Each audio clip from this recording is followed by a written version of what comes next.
उषा विशाल वाघ प्रभाग क्रमांक 22 अ मधनं मला भाजप पक्षाकडनं उमेदवारी जाहीर झाली आहे. त्याबद्दल मी त्यांचे धन्यवाद व्यक्त करते. आणि तसंच घरोघरी लोकांचे जाऊन जे काही प्रतिसाद मिळत आहे, आशीर्वाद मिळत आहे, भरघोस प्रेम मिळतं आहे, खूप छान प्रकारचा प्रतिसाद आहे. याआधी मी कामं केलेली आहेत आणि यापुढेही करणार आहेत. जे काही राहिलेले आगामी काळात येणारे जे कामं आहेत तेही मी पूर्ण करणार आहे. बाजारपेठ झालं, स्टेशन परिसर झालं किंवा वॉर्डमध्ये झालं, असे जे काही कामं बाकी आहेत ते मी पूर्ण करण्याचं काम नक्कीच करणार आहे. महिलांसाठी तर महिला सक्षमीकरण करण्याचं मी काम करणार आहे. जेंट्ससाठी जे बेरोजगार आहेत त्यांनाही आपण रोजगारी करून देण्याचं काम करणार आहे. माझा परिसर मी स्वच्छ भारत, सुंदर भारत, सुंदर ठाणे हे करणार आहे.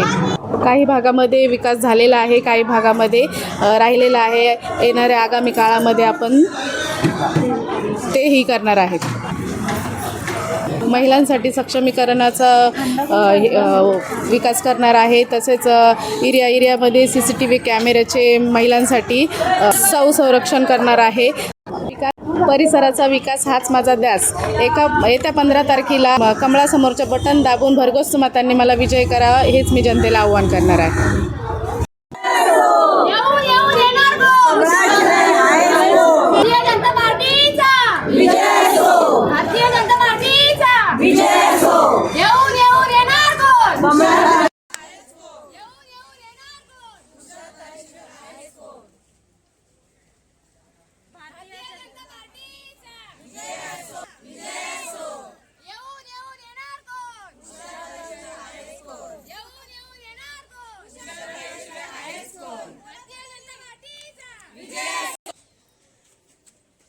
बोला.